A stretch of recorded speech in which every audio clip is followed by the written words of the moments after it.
De acuerdo, somos como el resto de los animales. Nos comunicamos y fabricamos herramientas como ellos. Y como ellos, matamos y torturamos. ¿Por qué? En redes, en unos instantes.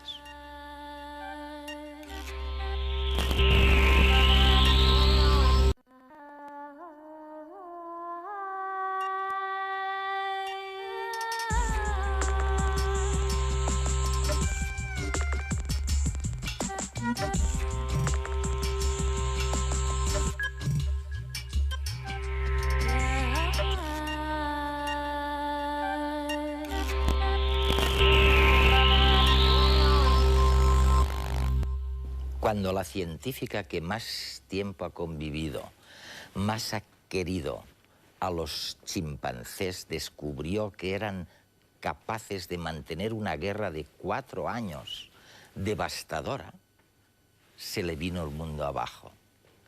Y desde entonces, la ciencia está buscando las razones de que ellos y nosotros no solo seamos capaces de afecto, de ternura, de fabricar herramientas, sino de depredar y de violentar de la manera más sanguinaria.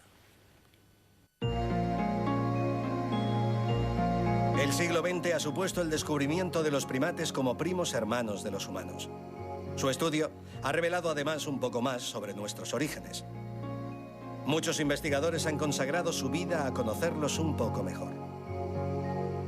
Así, el matrimonio formado por Jean y Stuart Allman lleva desde 1963 estudiando a los babuinos de Kenia, en los que han descubierto un mundo social muy rico, cuya atención central está en las hembras como núcleo del clan. Los machos, en cambio, migran de un grupo a otro. Otro importante primatólogo, el catalán Jordi Sabaté Pi, trabajó durante 30 años en el África Occidental estudiando sus primates superiores. Fue quien encontró a Copito de Nieve y uno de los primeros en estudiar la conducta de gorilas y chimpancés. Pero han sido las mujeres las más afamadas defensoras de los derechos de los simios, quizás por su innata paciencia y capacidad de empatía por los animales. Birute Galdikas, por ejemplo, lleva 31 años en la selva de Borneo luchando por la supervivencia de los orangutanes en peligro de extinción. Diane Fossey, por su parte, vivió 18 años en las montañas de Virunga, en Uganda, estableciendo una relación única con los gorilas que habitaban en la zona, a pesar de que hasta entonces se les había considerado muy peligrosos.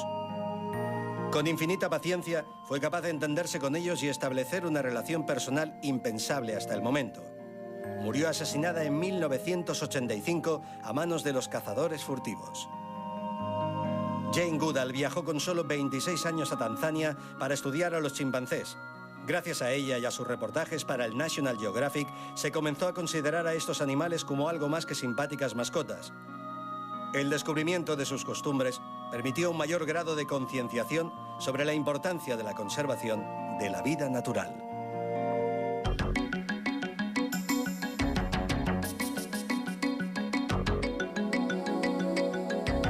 La etóloga británica Jane Goodall ha dedicado su vida al estudio de los chimpancés, especialmente al paralelismo entre su comportamiento y el de los humanos. Tras años de intenso trabajo en Tanzania, donde fundó su propio centro de investigación, ha recorrido los 5 continentes para promover la conservación y protección del medio natural. You are really a scientist. Tú eres realmente una científica, Jane. En el sentido de que los científicos tienden a hacer preguntas a la naturaleza y no tanto a las personas. Y desde que eras una niña siempre le has hecho preguntas a la naturaleza. Hay esta preciosa anécdota tuya en la que buscabas de dónde salía el huevo de la gallina. ¿Por qué? ¿Por qué no nos lo cuentas tú misma? Es el primer recuerdo que conservo. Debía tener unos 4 años y medio y vivíamos en Londres, en medio de la ciudad. Fuimos de vacaciones al campo. Yo era una gran amante de los animales y allí estaba rodeada de vacas, cerdos y caballos. Y tenía como encargo recoger los huevos de las gallinas. En aquella época no existían esas granjas crueles de hoy. Las gallinas corrían libremente por el corral. y se supone que tenían que entrar en los gallineros y poner allí los huevos. Yo tenía que recoger los huevos y ponerlos en mi pequeña cesta. Eran así de grandes. Pero ¿dónde estaba el agujero en la gallina de donde salía el huevo? No podía verlo. Y parece que se lo preguntaba a todo el mundo. Sin embargo, como sus respuestas no fueron satisfactorias para saciar mi curiosidad, me encaramé al gallinero para ver cómo lo hacía. Pero la gallina, cuando me vio, voló aterrorizada. De manera que, como no era un sitio seguro, lo que hice fue entrar en un gallinero vacío y tuve que esperar 4 horas hasta que entró una gallina y la vi poner el huevo. Para entonces mi pobre madre estaba preocupada buscándome y había llamado a la policía. No importaba, yo lo había visto. Y luego vamos a tu vida real, o digamos a tu vida adulta, cuando comenzaste a estudiar y a investigar a los chimpancés. Encontraste por primera vez a Louis Leakey. Bueno, él había descubierto un Australopithecus robustus. Era ya un genio, una figura en tu mundo. Y te ayudó a establecerte y poder investigar a los chimpancés en Gombe.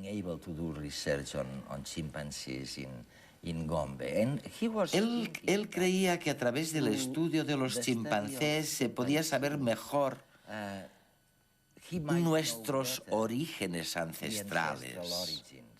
O cómo se comportaban. ¿O cómo? Por los fósiles que encontró podía determinar su apariencia física y de qué se alimentaban.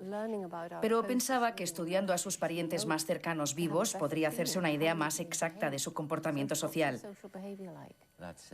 Si estás de acuerdo en que tenemos con el chimpancé un ancestro común de unos 7 millones de años, entonces si encontramos un comportamiento que sea similar en los chimpancés y en los humanos en la actualidad, probablemente también lo tenía nuestro ancestro común, y por lo tanto los hombres y mujeres de la Edad de Piedra.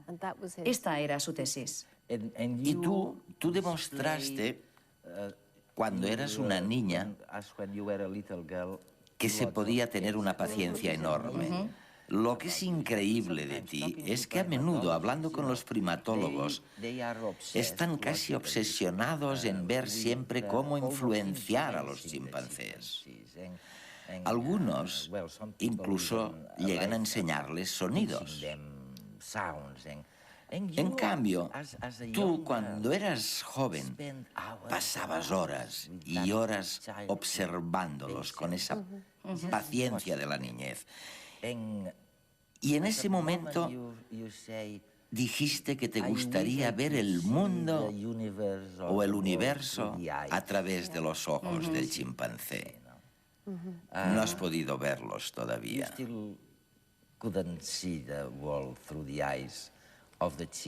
¿O si has podido? Bueno, podemos imaginarlo. A veces es muy fácil, por ejemplo, ver a través de los ojos de un chimpancé que mira una montaña de fruta deliciosa. Yo me puedo hacer una idea bastante correcta de lo que siente el chimpancé al mirar esa montaña de fruta. Pero cuando se sientan por la tarde en lo alto de un árbol, mirando a su alrededor, no sabemos lo que piensan, aunque sabemos que piensan. Mi chimpancé amigo más viejo era Fifi, que en 1960 era una cría, y durante 45 años siempre sabía cuándo yo iba a ir a verla y venía a saludarme. Siempre se sentaba más o menos como estamos tú y yo, o quizá un poco más lejos. Y a menudo todo lo que hacíamos era mirarnos a los ojos. Y yo sabía que ella y yo éramos las únicas que compartíamos recuerdos del principio de los años 60, porque todos los demás estaban muertos. Se ha demostrado la gran capacidad de memoria que tienen los chimpancés, pero ahora ella ya no está. Desapareció en septiembre. Mi mejor amiga ya no está allí.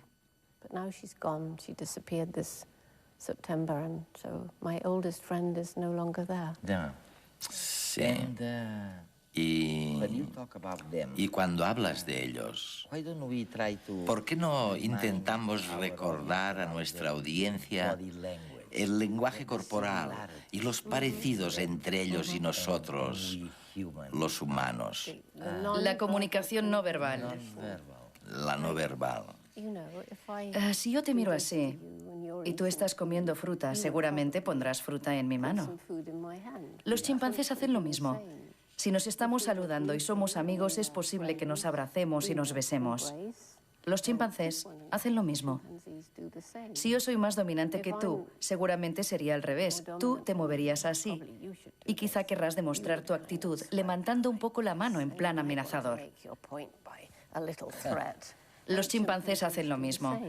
Este lenguaje corporal no verbal es el mismo para los chimpancés y para nosotros. Los mismos gestos y las mismas posturas en un mismo contexto. Yogi, el macho dominante del grupo. Vieja, la hembra más veterana. El recién llegado es Homer.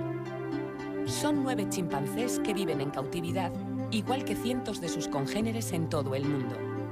Una vida fácil, con los recursos alimentarios al alcance de todos, una sanidad cubierta, carente de peligros y de depredadores.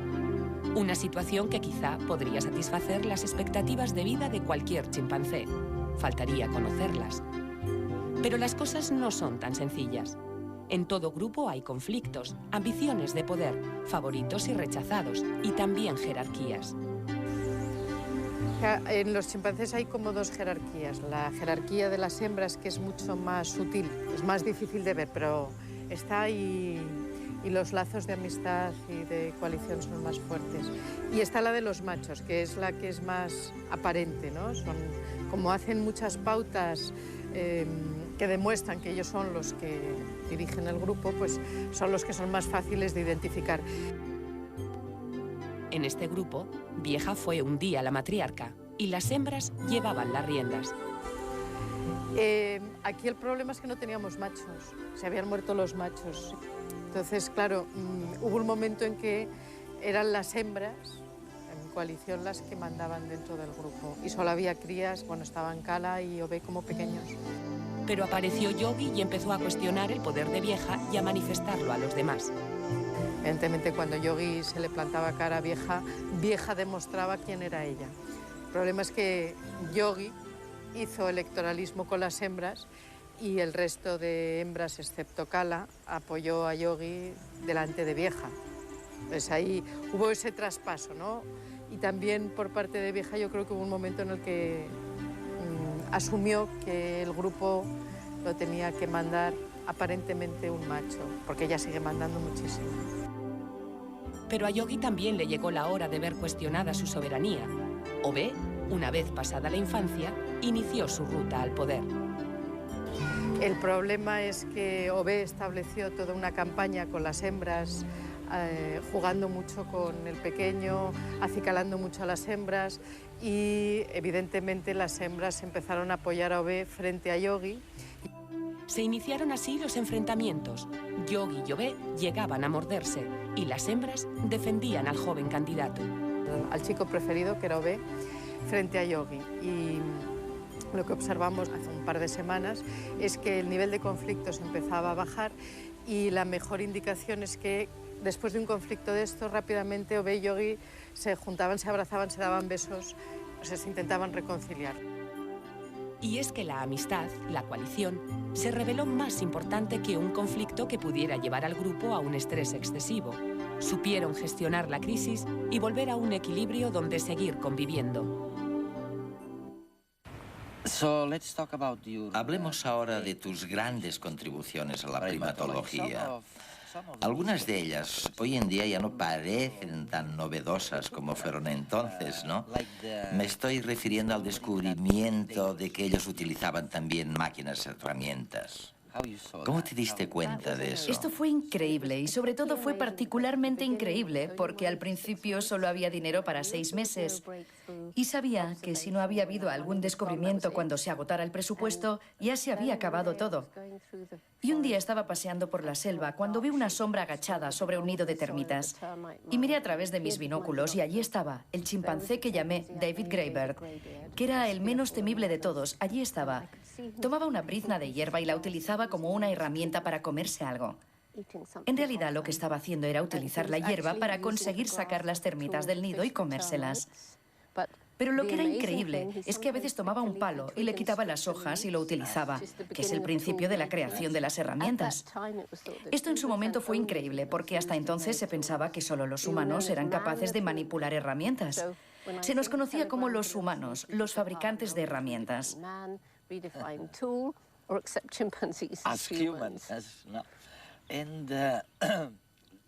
Es increíble, porque durante muchísimos años la búsqueda del elemento diferenciador entre los humanos y los animales se había fijado en el uso de las herramientas, ¿no? Que no es cierto. Es una tontería. Luego se dijo que era el lenguaje, la comunicación, que probablemente de alguna manera tampoco es cierto. Sí y no. Sobre la comunicación, los chimpancés y otros animales se comunican maravillosamente por medio de una variedad de voces, gestos y posturas. Pero cuando llegamos a nuestro sofisticado lenguaje hablado, está el hecho de que nosotros podemos hablar de todo tipo de cosas, de las que posiblemente no sabemos nada, pero que podemos comunicar. Podemos relatar a nuestros niños sucesos del pasado y podemos hacer planes para el futuro. Y tú y yo podemos hablar de una idea, haciendo cada uno aportaciones, haciendo que la idea aumente y cambie. Y esta no es la manera en que funciona con los chimpancés. Por lo que sabemos, somos las únicas criaturas capaces de este tipo de comunicación sofisticada. Pero los chimpancés pueden aprender lenguaje de signos o incluso lenguaje de computación. Por lo tanto, sus cerebros son capaces, pero parece que no lo han hecho de esta manera.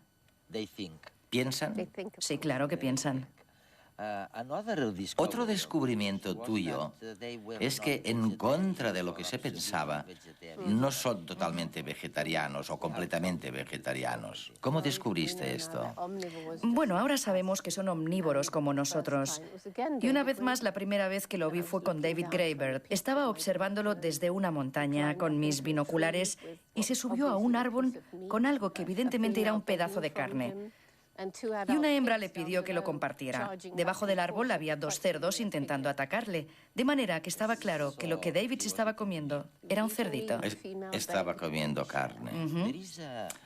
Hay algunos primatólogos a los que he conocido y que investigan sobre el instinto maternal de los chimpancés en los zoos, ¿no?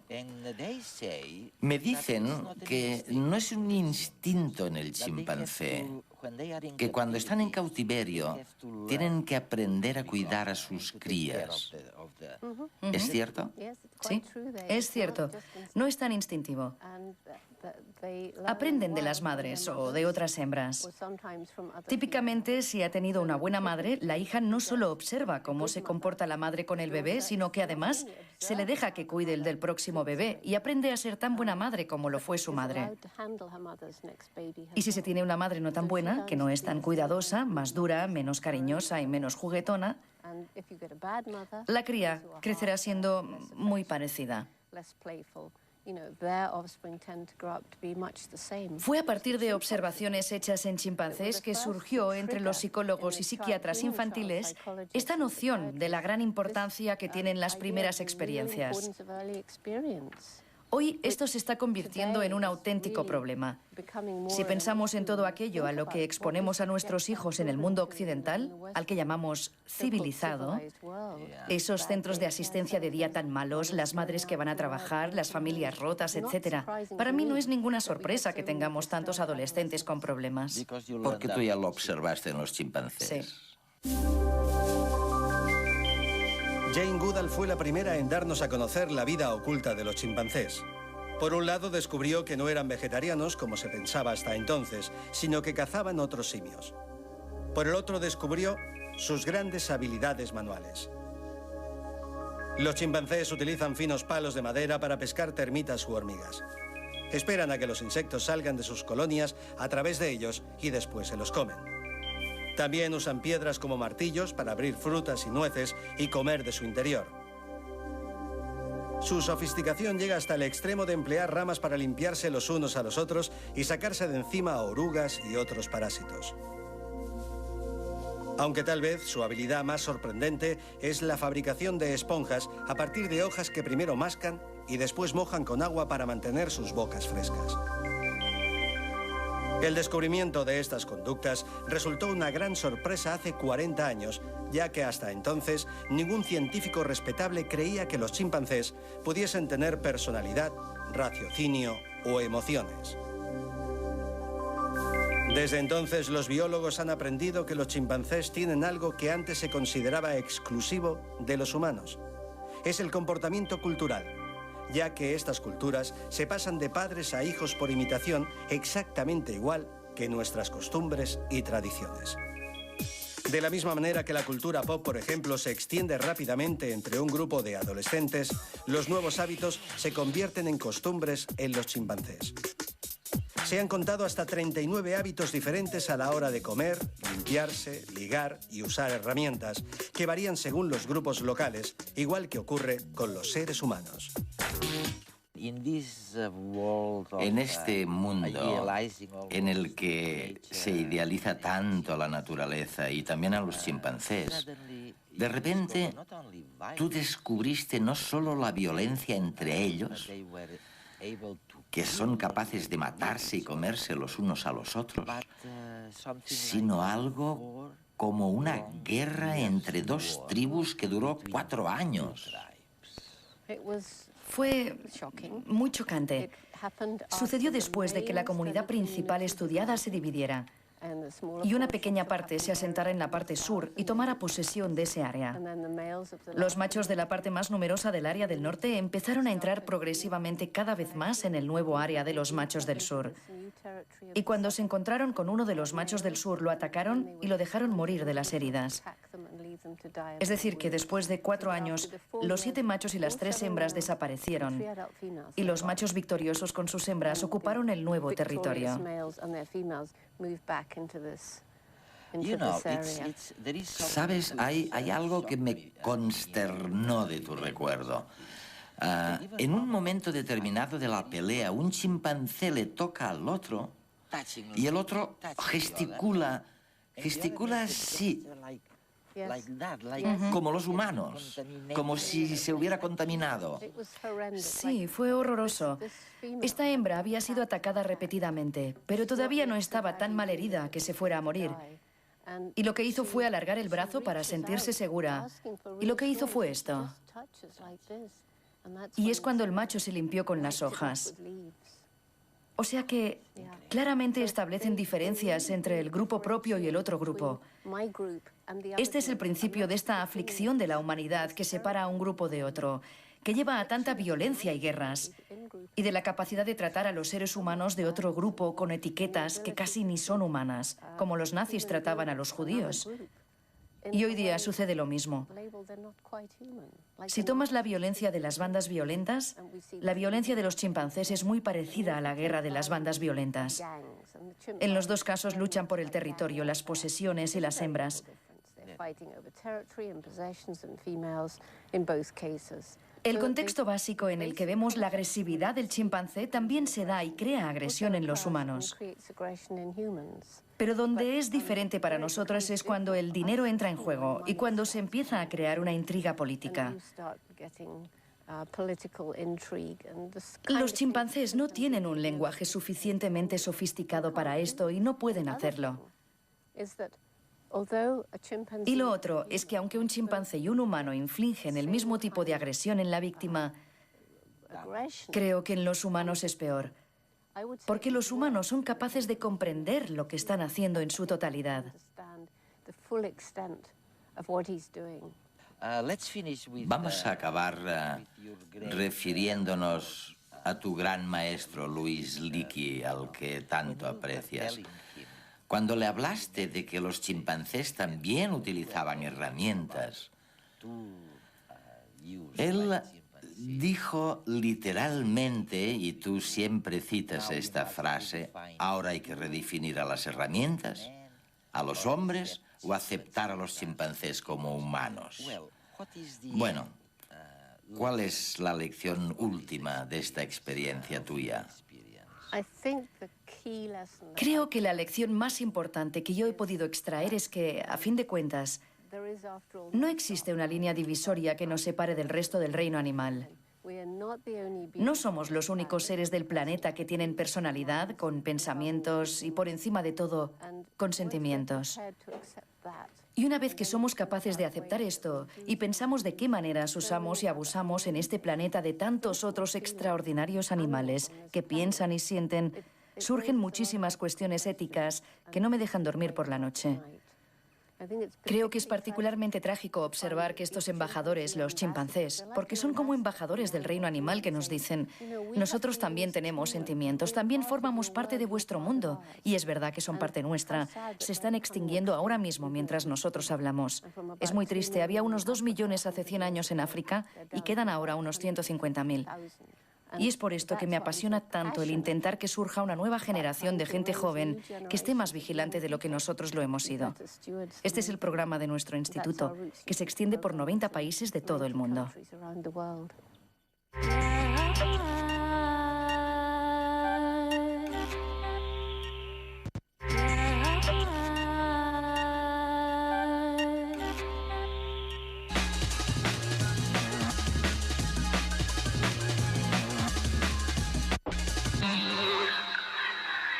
Investigadores de la Universidad de Pensilvania, en Filadelfia, han identificado una proteína esencial para la fusión entre el espermatozoide y el óvulo. Este estudio abre una nueva vía para los tratamientos contra la esterilidad. La proteína descubierta en el esperma es esencial para la fusión con el óvulo durante la fertilización y ha sido bautizada como izumo. Según los descubridores, el hallazgo de esta proteína y de otras moléculas que participan en la fusión pueden apuntar nuevos métodos anticonceptivos y podrían ayudar a nuevos tratamientos contra la esterilidad. Los investigadores están identificando todas las moléculas necesarias para que se produzca la fusión entre las membranas celulares del espermatozoide y del óvulo. El ensayo se ha hecho con animales de laboratorio sanos, pero estériles, ya que carecían de izumo, o sea que producían espermatozoides de aspecto normal, pero eran incapaces de fusionarse con el óvulo. Los investigadores han comprobado que el esperma humano también contiene izumo. No se sabe por qué. Lo único que se puede asegurar es que la biodiversidad del planeta aumenta y desciende en ciclos de 62 millones de años. La conclusión es el resultado de un estudio exhaustivo de fósiles de animales marinos. La investigación se ha llevado a cabo sobre una amplia muestra de fósiles marinos pertenecientes a los últimos 542 millones de años. Los análisis concluyen que las especies que han vivido en nuestro planeta se van extinguiendo y apareciendo en ciclos de 62 millones de años. Los científicos han estudiado el tema gracias a un modelo informático cronológico, gracias al cual han hecho un seguimiento completo a lo largo de la historia de cerca de 37.000 géneros animales diferentes. En el proyecto también se ha determinado que hay animales más sensibles a las extinciones que otros. Así, corales y esponjas siguen estos ciclos mientras peces y caracoles no están sometidos a esta periodicidad. Si no se entiende con su médico o las enfermeras no le hacen caso, no se preocupe. Las autoridades catalanas han encontrado la solución. Son los mediadores sanitarios, una figura que se creará próximamente para resolver conflictos entre médicos y pacientes. La finalidad es que disminuya el número de reclamaciones y quejas que cada año llegan a las autoridades sanitarias. Y sobre todo que éstas no acaben en los tribunales. La Generalitat pretende introducir en los hospitales catalanes la figura de un mediador para resolver los problemas que puedan producirse entre el personal sanitario y los usuarios del servicio. El papel del mediador será una herramienta para solucionar conflictos, aportar información y sobre todo escuchar las demandas de los pacientes. Serán profesionales independientes que tendrán que poner de acuerdo a dos personas que, por alguna razón, están enfrentadas. De momento se está haciendo una prueba piloto con estudiantes sanitarios en ciertos hospitales y se espera que la figura del mediador se introduzca de forma generalizada durante el año próximo. Después de realizar el más completo estudio hasta la fecha, los astrónomos han determinado gracias al telescopio espacial de rayos X Chandra que los agujeros negros acumulan masa hasta cierto punto y que después dejan de crecer. Los resultados corroboran trabajos recientes sobre cómo se desarrollan estos cuerpos y galaxias. Según el Chandra, los mayores agujeros negros, los de masa de hasta 100 millones de veces la de nuestro Sol, absorbieron mucho durante la fase temprana del universo. Pero casi todos ellos han ido ralentizando su actividad. En cambio, los agujeros negros de entre 10 y 100 millones de masas solares siempre siguieron un funcionamiento más controlado, dado que ingieren porciones más pequeñas de gas y polvo. Y aún continúan creciendo poco a poco. Lo cierto es que se ha determinado que existe una estrecha relación entre el crecimiento de los agujeros negros y el nacimiento de estrellas. Al parecer, el mismo mecanismo que gobierna la formación de estrellas regula el crecimiento del agujero negro del núcleo galáctico.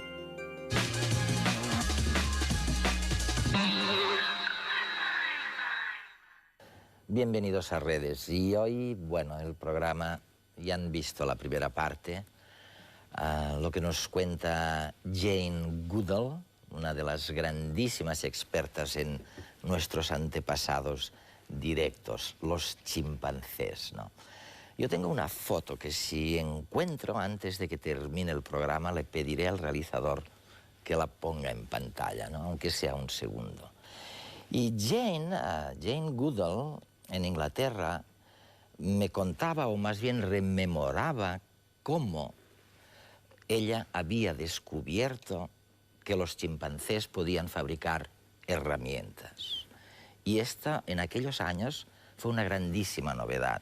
Pero, Jordi, tú estabas en lo mismo, yo pensaba. Cuando Jane me decía esto, yo decía, oye, el Jordi Sabaté Pi también estaba en el mismo... En esta misma época, además. En esta misma época, ¿no? En esta misma época. Y esto fue el aldabonazo, ¿no? Yo creo que esto ha sido uno de los descubrimientos importantísimos para comprender una de las facetas de la problemática de la evolución. Que la cultura no es exclusiva de los humanos. Hay cosas que son comunes. Esta fue una, gordísima. Y hay cosas que son distintas, ¿no? Ha habido la tendencia a creer que porque nuestra constitución genética, digamos, solo se diferencia en un 2% del chimpancé, somos tremendamente similares en casi todo. Y sin embargo, hay diferencias, digo yo, ¿no? Sí. ¿Por dónde van y en qué medida son? El problema es que a medida que hemos ido sabiendo cada vez más sobre lo que son en realidad los chimpancés, su comportamiento, su constitución, en realidad nos ha ido dando la sensación de que somos muy parecidos y que casi los humanos y los chimpancés no nos diferenciamos en nada. Como en mi foto, vamos. Como en la foto, sí, exactamente. Sí, un poco esa foto yo creo que representará muy bien esa tendencia. La cuestión también es que a medida, digamos, en los últimos años, en realidad la tendencia está, creo yo, siendo la contraria. Bueno, si tan parecidos somos, ¿por qué los chimpancés siguen siendo animales que viven en las selvas tropicales, restringidos a ciertas áreas de distribución muy concretas? ¿Y por qué los humanos, sin embargo, pues parece como que nos ha ido mucho mejor? Nos hemos expandido por toda la Tierra, hemos ocupado todo tipo de hábitat e incluso últimamente estamos pensando en salir de la propia Tierra. La respuesta no se sabe todavía. Lo que sí que es cierto es que las diferencias son más grandes de lo que también imaginábamos y posiblemente son diferencias que donde más las vamos a encontrar no es a nivel genético, a nivel estructural, sino yo creo a nivel cognitivo, es decir, a nivel de inteligencia. Jordi, ¿tú cómo ves Yo creo esto? que la diferencia básicamente está en la comunicación. Nosotros hablamos y ellos no. Pero se comunican, ¿no? Hombre, claro que todos los animales se comunican, sí, pero se comunican de una forma, a unos niveles muy elementales, muy elementales. El sistema de comunicación, comparado con el nuestro, es muy pobre. Oye, os voy a decir una cosa en la que somos iguales, o seguimos siendo iguales.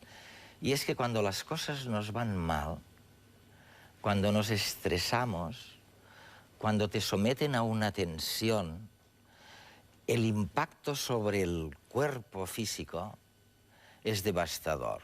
Y yo siempre cito el caso de una perrita que recogí y que quiero mucho, que es muy vieja y que todavía vive, pero que cuando la recogí del bosque no tenía la regla, no ladraba. Y al cabo de 1 año y medio, 2 años de estar cuidada en casa, empezó a tener su regla y a hablar, vamos, a comunicarse ladrando, ¿no? Quiero que veáis el reportaje de qué hacemos ahora con los chimpancés que han estado sometidos a tensiones como las de mi perra. Esta es Romy.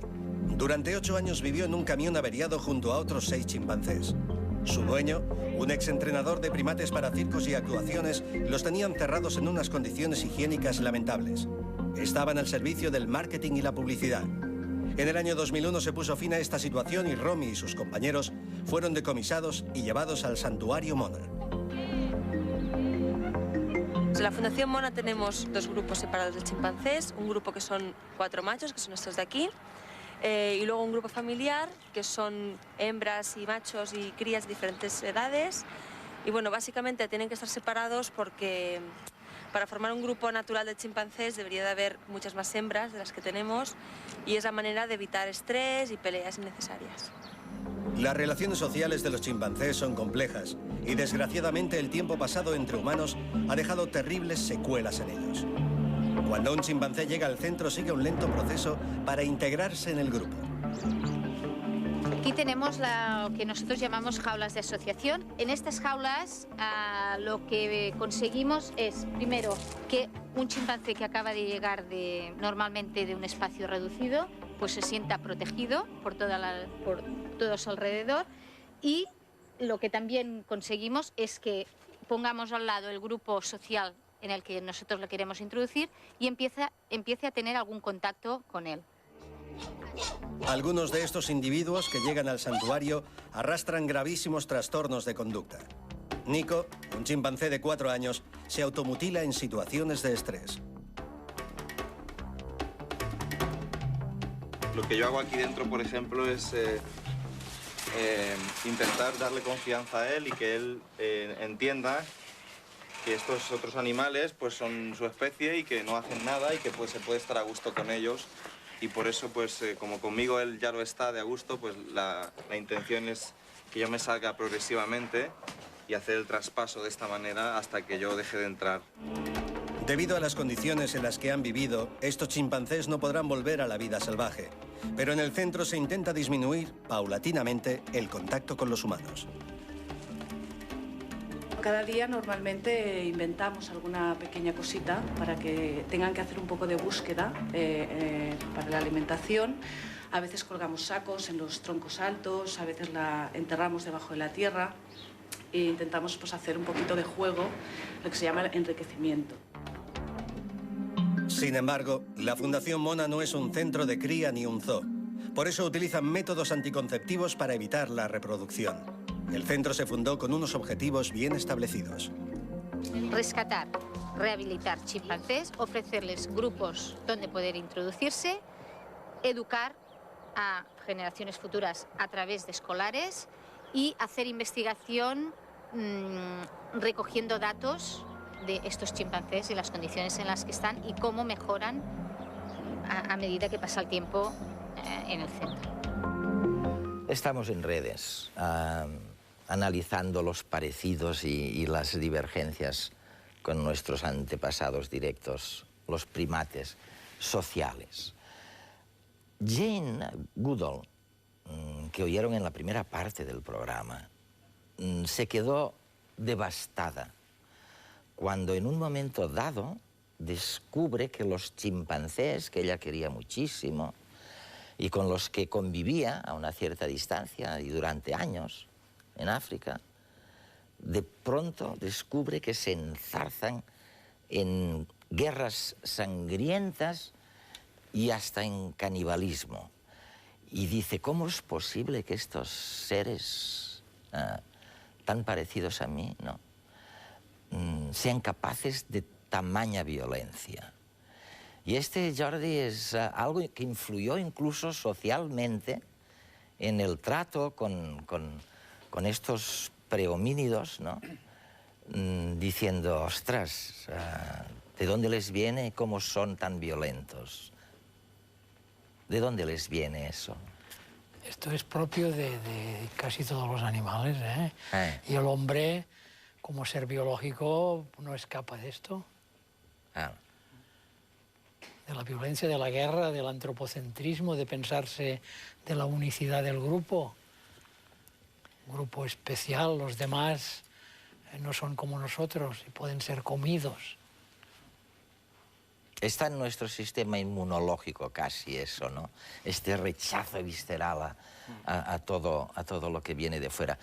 Pero, oye, Jane Goodall hablaba de haber presenciado guerras de 4 años. Vamos, parecía aquello una historia humana, ¿no? Yo creo que esa sorpresa de la que tú hablabas antes, ¿no? Jane Goodall, en un momento determinado, que concretamente hablamos del año 1974, que es cuando hace esa primera descripción de la guerra entre los chimpancés, sí. Ella se sorprende, se horroriza casi de eso que acababa de descubrir. En el fondo, sí que es verdad lo que estaba planteando Jordi. En el fondo, yo creo que esta sorpresa obedece a un prejuicio con el que seguramente Jane estaba haciendo sus investigaciones. Ella posiblemente partía de una idea de casi el buen salvaje traducido a los chimpancés, ¿no? Y en realidad yo creo que, una vez más, el gran mérito de Jane Goodall precisamente no ha sido el descubrir una u otra, o sea, hacer un descubrimiento puntual, sino su gran descubrimiento ha sido precisamente esa acumulación de descubrimientos de cómo son de verdad los chimpancés, cómo se comportan en estado salvaje y en efecto la guerra entre los chimpancés en realidad no es un efecto antropogénico, no lo hemos generado nosotros por nuestra presencia allí, es una parte integral del comportamiento de los chimpancés que, por cierto, pues bueno, tiene su razón de ser y precisamente eso es lo que se ha estudiado. Hoy en día se conoce la explicación de por qué es así.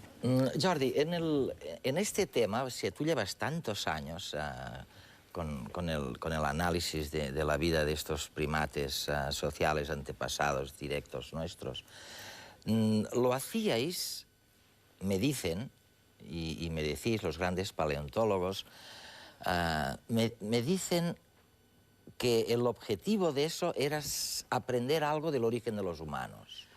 Claro. ¿Y hemos aprendido algo?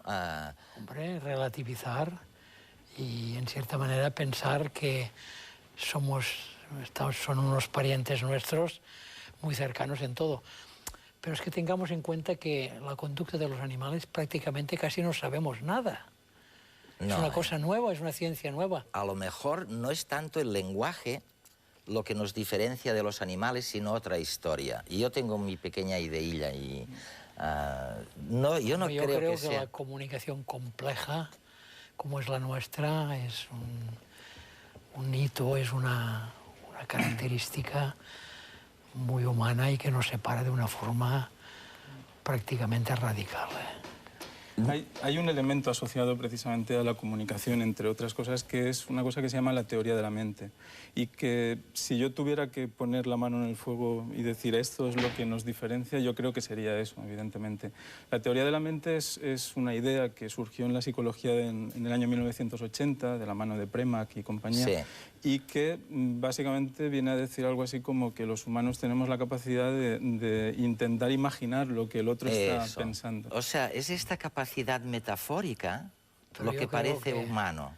Yo creo que... El relacionar una cosa con otra. Pero esto los chimpancés también lo hacen, ¿eh? Lo hacen el mundo físico con el mundo social, por ejemplo. Es decir, pero es que los humanos también, esto es una cosa que ha llegado muy tarde, ¿eh? Muy tarde, sí. En los humanos, ¿eh? Sí. Y nosotros de los animales sabemos todavía muy poco. Es que partimos de que sabemos muy poco, muy poco. Además queremos analizarlos con los parámetros humanos y habría que hacer cosas distintas.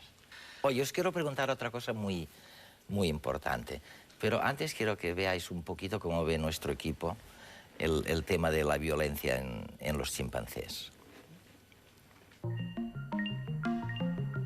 En el inicio de la vida, cuando solo existían bacterias, microbios, nadie se comía a nadie. Era un mundo sin violencia. Pero más tarde aparecieron organismos que se alimentaban de otros organismos. Apareció la depredación. Algo parecido a una ameba comiéndose a una bacteria fue probablemente el primer acto violento en la historia de nuestro planeta. Y el mundo ya nunca fue el mismo. Sabemos que la naturaleza es cruel, que hay depredadores y presas. Pero existe la creencia de que los humanos son los únicos animales que matamos sin que lo necesitemos para sobrevivir. Y no es así.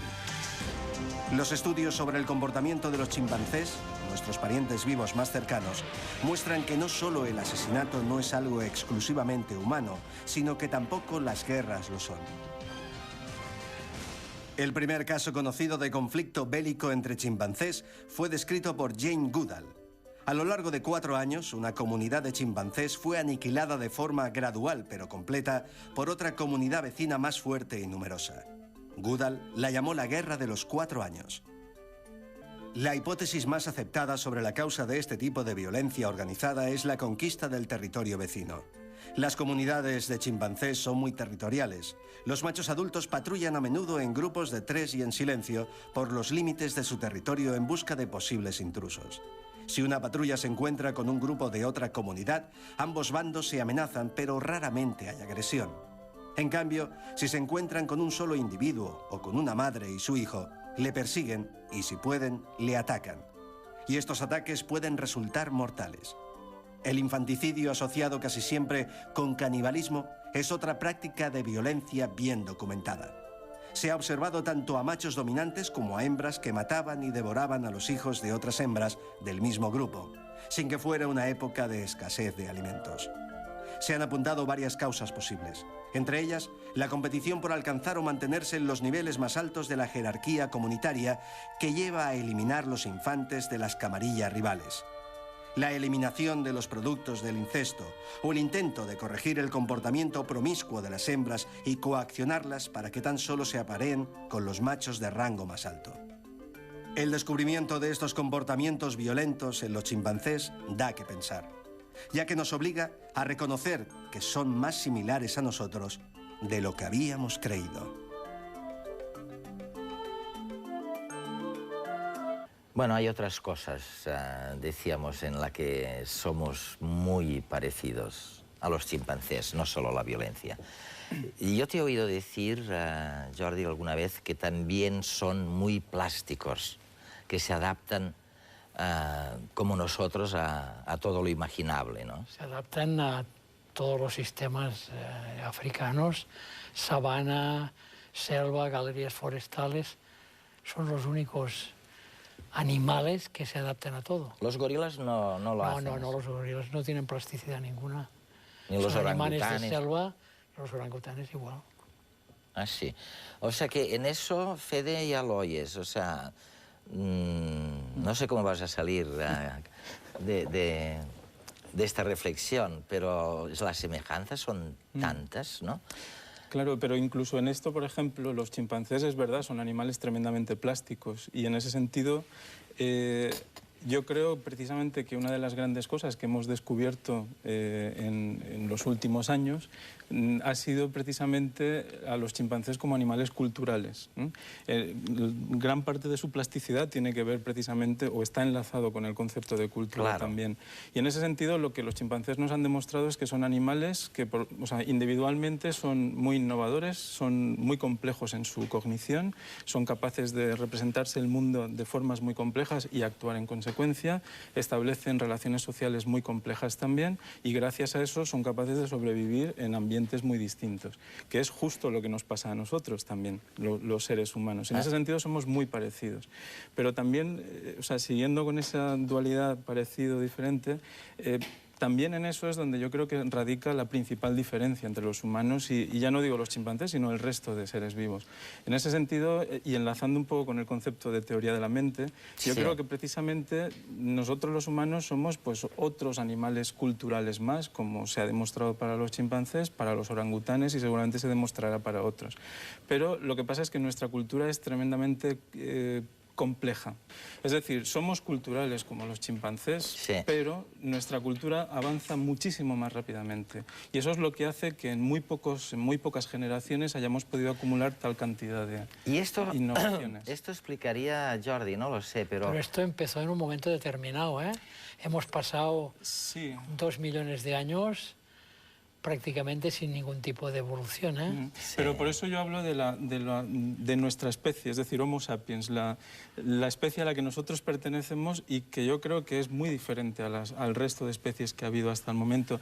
Esto es una cosa también discutible, ¿eh? Claro, porque ahora hoy en día se está pensando que el Homo de Neandertal Era un Homo sapiens también, ¿eh? Los nuevos paleoantropólogos están ya, en cierta manera, acercando el neandertal al sapiens sapiens, ¿eh? Fede insiste en que...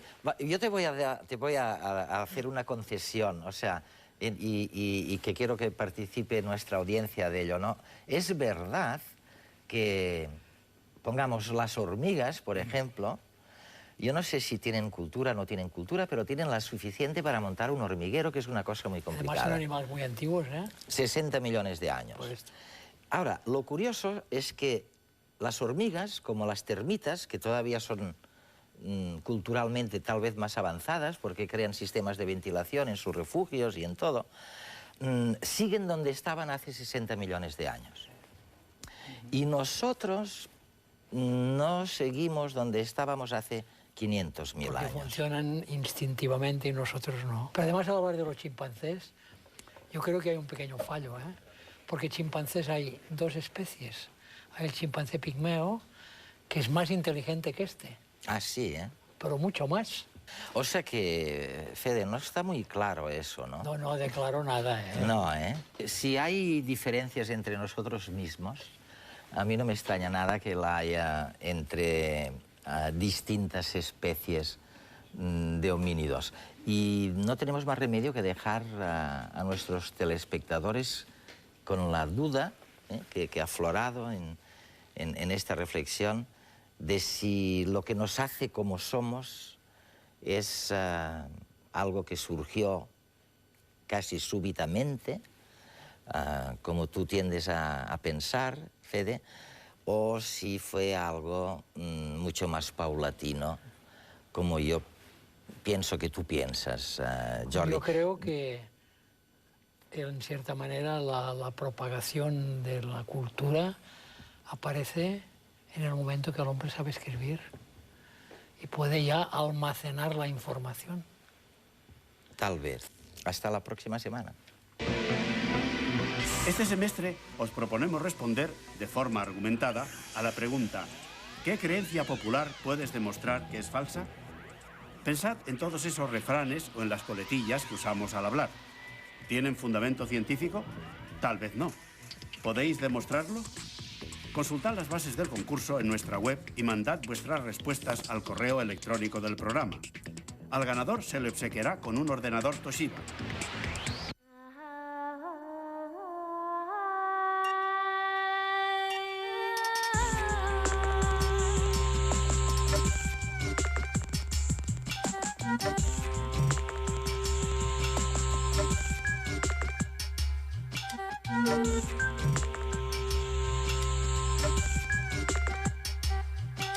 Thank you.